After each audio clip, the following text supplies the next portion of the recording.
18 মাসের বিরতির পর আবার ফিরে আসলেন সৌরভের নায়ক নেইমার।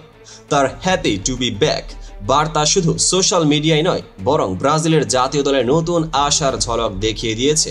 কিভাবে নেইমার আবার ফিরে এলেন এবং এর ফলে সিলেকাও এর মাঠে কি পরিবর্তন আসতে পারে, চলুন আজকের এই ভিডিওতে বিশদ আলোচনা করি।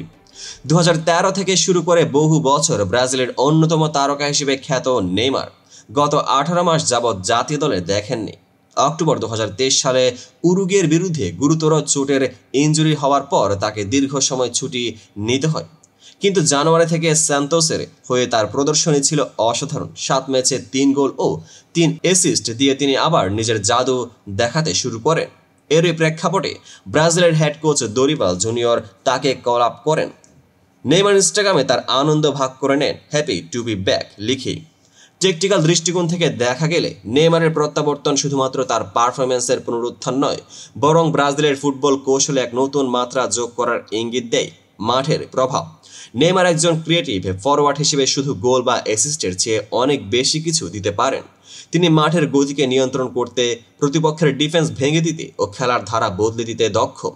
টিম কৌশল ও সমন্বয় দীর্ঘ সময় অনুপস্থিত থাকার পর তার ফিরে আসা দলের আক্রমণাত্মক প্রক্রিয়ায় উত্তেজনা ও গতিশীলতা বাড়াবে।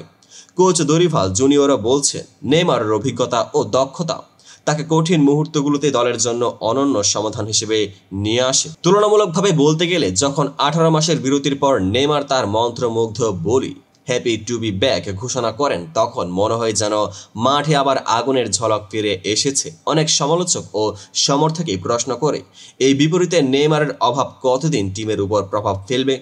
হাস্যরসাত্মকভাবে বলা যায়, হয়তো কেউ বলবেন নেইমারের অনুপস্থিতিতে সিলেকাও যেন কিছুটা অলস হয়ে পড়েছিল, এখন আবার তার ঝলকে সবাই জেগে উঠবে। এই তুলনায় স্পষ্ট করে দেয় যে অভিজ্ঞতা ও খেলার অভিজ্ঞতা কিভাবে একটি দলের মনোবল ও কৌশলগত দিককে প্রভাবিত করে।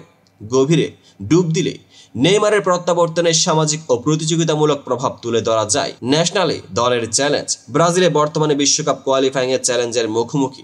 12 ম্যাচে মাত্র 5টি বিজয় এবং দক্ষিণ আমেরিকায় আর্জেন্টিনার থেকে 7 পয়েন্টে পিছিয়ে।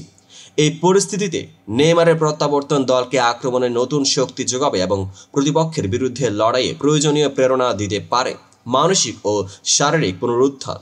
ইনজুরির পর পুনরায় মাঠে আসা মানে শুধু শারীরিক নয়, মানসিক সাহসও, এবং নেইমারের এই প্রেরণাদায়ক বার্তা তার দলের জন্য আশার দিশা হয়ে উঠেছে। ভবিষ্যতের ম্যাচে প্রভাব। আগামীতে ব্রাজিলের মুখোমুখি হবে কলম্বিয়া 20 মার্চ এবং বিশ্ব চ্যাম্পিয়ন আর্জেন্টিনা 25 মার্চ বুয়েনোস আয়ার্সে, যেখানে নেইমার ফিরে আসা দলকে নতুন মাত্রায় নিয়ে যেতে পারে। সারসংক্ষেপে 18 মাসের বিরতির পর নেইমারের এই প্রত্যাবর্তন শুধু একটি বার্তা নয়, বরং ব্রাজিলের জাতীয় দলের নতুন অধ্যায়ের সূচনা। তার হ্যাপি টু বি ব্যাক বার্তা দলের আত্মবিশ্বাস বাড়াচ্ছে এবং মাঠে নতুন করে তার জাদু দেখানোর প্রত্যাশা জাগাচ্ছে। আপনারা কি ভাবছেন, এই প্রত্যাবর্তন ব্রাজিলের বিশ্বকাপ কোয়ালিফাইংয়ের পরিস্থিতি কিভাবে প্রভাবিত করবে?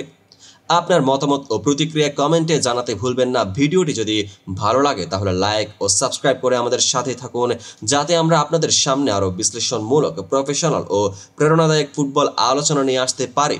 ধন্যবাদ। আর ফুটবলের জগতে নতুন আলো ছড়িয়ে পড়ুক।